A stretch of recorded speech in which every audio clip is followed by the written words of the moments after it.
Jangan lupa like, komen, dan subscribe channel YouTube TVRI Bengkulu dan nyalakan lonceng notifikasinya.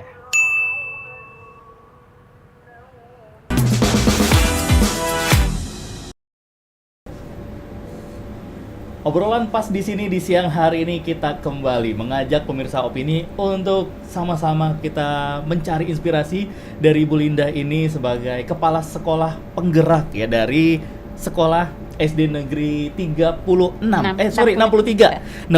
di Bengkulu Tengah Ibu, yang tepatnya ini di Kecamatan Pondok Kubang. Iya, betul. Wah, luar biasa sekali. Nah, Ibu Linda, ini kan setelah lolos Ibu Linda dinyatakan lolos seleksi dan Ibu Linda memilih sebagai kepala sekolah penggerak. Nah, ini apa nih tugas dari seorang kepala sekolah penggerak seperti apa?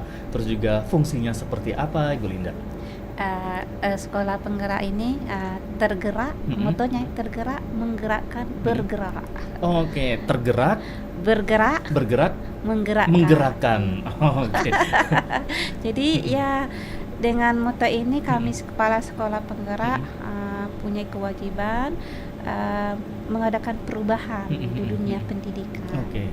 Ya, perubahannya begini misalnya ya, selama ini kami ya para guru ini mengajar sering orang CBSA sering menyebutkan catat buku sampai habis, atau selama ini semua pembelajaran itu hanya berfokus kepada kewajibannya guru. Jadi aktifnya guru. Namun setelah di sekolah penggerak ini kami harus mengadakan perubahan dari kegiatan belajar mengajar itu harus sifatnya berdiferensiasi. Oke, berarti menjadi berpusat kepada siswa. Jadi berpihak kepada siswa. Pembelajaran itu harus berpihak kepada siswa. Jadi tidak hanya gurunya yang aktif. Oh, gurunya aktif Ya. mengajar panjang lebar. Iya, panjang lebar, namun siswanya siswanya tidak paham. Tidak paham. Tidak Oke. aktif. Gitu kan. Jadi kami harus mengadakan perubahan itu, difokuskan kepada pembelajaran yang berpihak atau berpusat kepada siswa. Itu tugasnya. Kemudian karena saya sebagai kepala sekolah, saya punya kewajiban tuh menggerakkan semua guru yang ada di sekolah kami, ya, mengadakan perubahan-perubahan, baik itu dari metode pembelajaran, ya, kegiatan-kegiatan seharian, terutama penanaman karakter yang sekarang lagi booming itu profil pelajar Pancasila. Profil pelajar Pancasila. Ya, jadi kami berkewajiban mendidik ya anak-anak itu, ya, bagaimana anak-anak itu menghayati, memiliki, mengaplikasikan profil pelajar Pancasila itu.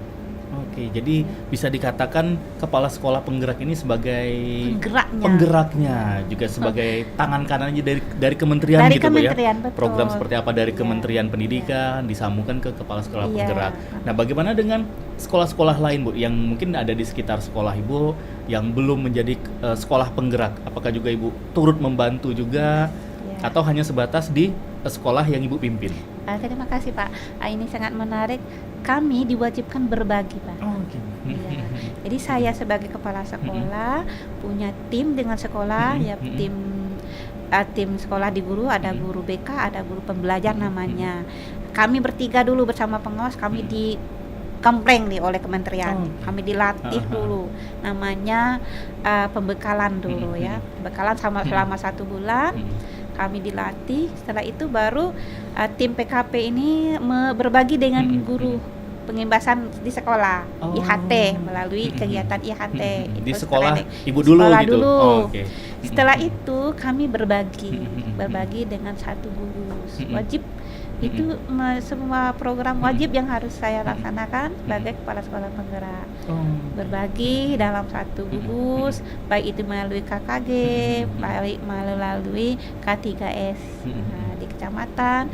Alhamdulillah saya melalui program-program yang ada di sekolah kami sudah punya kombel, komunitas belajar. Sekolah kami sudah sampai nasional berbaginya lewat webinar. Di sana sekolah kami menyiapkan bagi peserta webinar sertifikat yang bisa digunakan guru mendukung kinerja mereka. Nah, guru-guru itu kami sudah secara nasional. Oke, berarti sudah berlaku secara Sudah nasional berbagi. sertifikat itu Bu ya? Iya, sudah berbagi ya, secara nasional bersama tim PKP kami, ketua Kombel kami. Nah, di sana kami satu bulan sekali punya program berbagi secara online. Oke. Itu melewati webinar-webinar. Ya. Kemudian kalau offline kami juga seperti hari ini tadi ada kegiatan di sekolah yang dipusatkan di sekolah saya. Oke, jadi mengundang sekolah-sekolah dari sekolah-sekolah lain di satu gugus gugus itu gitu, Bu, ya? berkumpul di sekolah kami. Jadi di sana kita berbagi sama guru-guru yang lainnya, baik itu guru PAI, guru PJOK, guru kelas, dan kepala sekolah. Oke, berarti menjadi juga seorang trainer gitu, melatih, iya, meneruskan ilmu-ilmu yang Ibu punya Kita gitu. terima dari kementerian, nah kita berbagi. Wah, keren sekali. Yang saya penasaran gimana cara Ibu Linda mengatur waktu ini, Bu. Ternyata di sisi lain kan Ibu juga mempunyai tugas pokoknya sebagai kepala sekolah di SD 63 ini. Tapi di sisi lain Ibu juga punya tanggung jawab untuk berbagi gitu. Iya. Nah, gimana cara Ibu mengatur waktu di tengah-tengah kesibukannya? Nah, kami punya tim, Pak. Nah, di sekolah saya rapat bersama Dewan Guru, kita punya tim, ada namanya penanggung jawab Kombel, ada penanggung jawab TPK, jaga keamanan sekolah, ada penanggung jawab kesehatan UKS. Jadi melalui tim-tim ini pekerjaan tidak terfokus pada saya kepala sekolah. Jadi saya punya penanggung jawab masing-masing. Jadi saya sebagai motornya, penggerak, ya mendampingi mereka. Ayo kawan-kawan, kita bergerak, kita berbagi. Wah, keren sekali. Ini ternyata fungsi dan juga tugas dari kepala sekolah penggerak itu sangat luar biasa, Bu ya. Bisa jadi motivator juga untuk kepala sekolah yang lain gitu ya. Ayo sama-sama kita menjadi kepala sekolah penggerak sehingga nanti sekolah masing-masing ini menjadi sekolah penggerak itu tadi. Iya. Wah, keren. Nah, yang Ibu rasain sekarang, Bu, gimana, Bu? Sebelum sekolah, kita ke sekolah Ibu dulu di SD 63 Bengkulu Tengah ini sebelum menjadi sekolah penggerak dan sekarang sudah menjadi sekolah penggerak, perubahan apa yang Ibu lihat, yang Ibu rasakan? Alhamdulillah, signifikan sekali. Saya sebagai kepala sekolah sangat bersyukur diberi kesempatan ya lolos seleksi sebagai pelaksana sekolah penggerak namanya, Pak. Pada waktu awalnya saya masuk ke sana, sekolah itu kan belum menjadi sekolah penggerak. Setelah saya mutasi ke sana, pindahnya saya ke sana sebagai kepala sekolah yang lolos seleksi kepala sekolah penggerak. Oke, berarti sebelumnya waktu Ibu masih mengikuti seleksi itu belum ke SD 63 ini, Bu ya? Belum ya, masih di SD lama. Jadi ketika saya ada mutasi karena sifatnya tadi ini menyangkutnya di individu kepala sekolah ya. Jadi dia mengikuti di mana kepala sekolah itu bertugas. Ya, jadi ketika SK keluar langsunglah di SD 6 SK program sekolah penggeraknya di SD 6. Saya di SD 63 Bengkulu Tengah.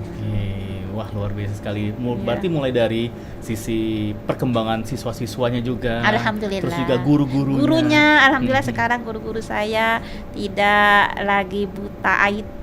Semuanya sekarang sudah hebat semua, sudah aktif, bahkan sudah bisa jadi narasumber untuk webinar. Dengan skala nasional. Dengan skala nasional. Wah, keren sekali nih pemirsa. Walaupun berada SD 63 ini berada di, bisa dikatakan jauh dari perkotaan, dari ibu kota kabupaten pun juga jauh gitu. Jauh, ya? Ini dari kota jauh, dari kabupatennya jauh. Jadi tapi Ibu Linda bisa membuktikan gitu, lokasi sekolah berada dalam tanda kutip bisa dikatakan pelosok gitu, Bu ya? Ya di daerah transmigrasi. Nah, tapi prestasinya sangat luar biasa. Guru-gurunya juga bisa menjadi sudah menjadi narasumber juga webinar gitu, nasional loh. Ya. Wah, keren.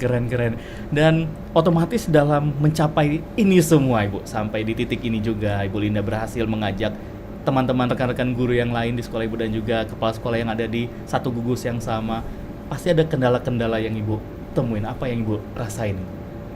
Kendala itu ada, tapi tidak begitu menyolot. Tapi selagi prinsip saya, selagi bisa kita berkolaborasi, ya kendala-kendala itu bisa kita atasi. Kendala-kendala, memang kami kadang terkendala dengan pembagian waktu tadi seperti Bapak katakan tadi.